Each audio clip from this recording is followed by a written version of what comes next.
Clock arrays detect energy fields. What if you could detect a hidden bunker without radar, heat, or sound? What if a submarine couldn't hide, not because of sonar, but because of gravity? What if a chip could track moving objects in the sky, using nothing but clock drift? This is the power of a clock array, a grid of unsynchronized oscillators that sense time differently depending on the energy fields around them. And it's not just an idea, this is a thesis waiting to happen. Clocks as sensors. We already use clocks as sensors. We just don't call them that. Atomic clocks detect gravitational fields every day.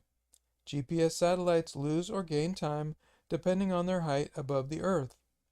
In physics, clocks don't just tell time, they react to energy fields.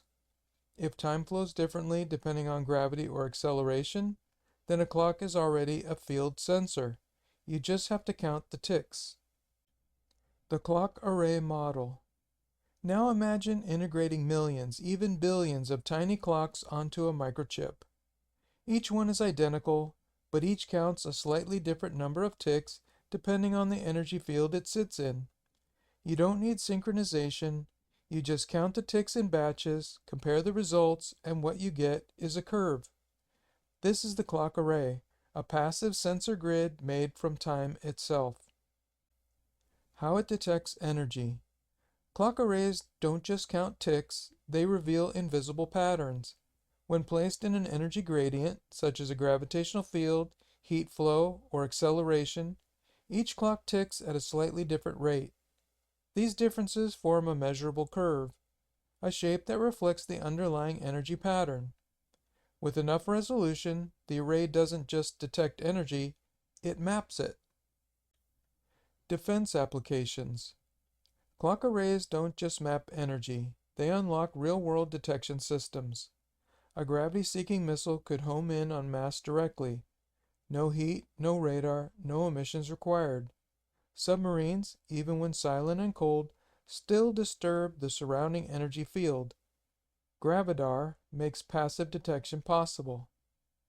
Personnel and buried mines can also be identified by their mass signatures, invisible to most sensors, but not to time.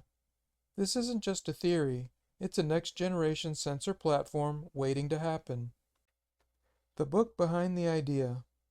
This idea isn't abstract theory.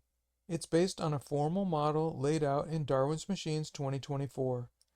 The book presents a quantized view of reality grounded in information theory, where clocks are more than timekeepers.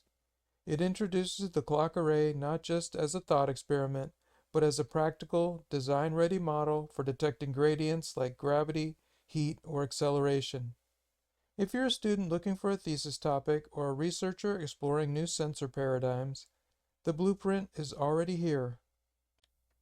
Your thesis starts here. This concept isn't theoretical, it's ready to be built. Use tools like Python, MATLAB, or circuit simulators to model how clock arrays behave. Run experiments near heat sources, massive objects, or other energy gradients, and observe how tick rates shift. And if you're serious about pushing boundaries, help develop a new branch of science and cite Darwin's Machines 2024 as the original source of the concept.